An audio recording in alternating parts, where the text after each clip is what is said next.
நடிகர் அஜித் இந்த கோலா விளம்பரத்தில் நடித்தார்.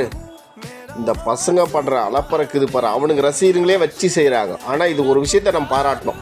விஜய் ரசிகர்கள் மாதிரி தற்கூரியும் கிடையாது அஜித் ரசிகர்கள்ன்றதை பாராட்டலாம். தப்பு செஞ்சால் தன் தலைவனாக இருந்தாலும் கூட தட்டி கேட்போன்னு அந்த துணிச்சலை நான் பாராட்டுறேன். அது நல்ல விஷயம், ஆரோக்கியமான விஷயம், இப்படி தான் இருக்கணும். உண்மையிலேயே சொல்கிறேன், வச்சு செய்கிறானுங்க. இப்போ அந்த அபூர்வ சகோதரர்கள் விஸ்வமூத்தர் மாதிரி, அந்த பாய்ஸ் படத்தில் அந்த பையன் வந்து மூத்திரத்தை ஊற்றி கொடுப்பான அந்த மாதிரி, அப்படிலாம் போட்டு அந்த கம்பெனியே கெட்ட பேர் ஆகிற மாதிரி பண்ணி விட்டானுங்க. உண்மையிலேயே அந்த கோலா வந்து தமிழ்நாட்டில் விற்கவே முடியாது. கேப்ப கோலாவா என்னவோ, அவன் முடிஞ்ச அளவுக்கு அவனே சொல்லுவான், நீ அஜித் நீ வேண்டாம் இந்த ஆடில் நடிக்காதுன்னு. உண்மை அதுதான். இதே மாதிரி விஜய் ரசிகர்களாக இருந்தால் தூக்கி கொண்டாடி இருப்பானுங்க. விஜய்லாம் மாநாடு போட்டால் ஆளுக்கு ஒரு கேப்ப கோலா தூக்கி கிளம்பியிருப்பானுங்க.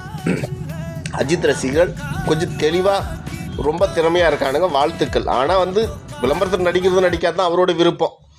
இருந்தாலும் நீங்கள் வந்து நான் உன்னை நேசித்தேன், உனக்காக டிக்கெட் கொடுத்து பார்த்தேன், பட் இப்போ இவ்வளோ பண்ணுறீங்க, உங்களை நாங்கள் வச்சு செய்வோன்னு செய்கிறீங்க, அது உங்களோட விருப்பம். இதை நம்ம எதுவும் குறை சொல்கிறோம்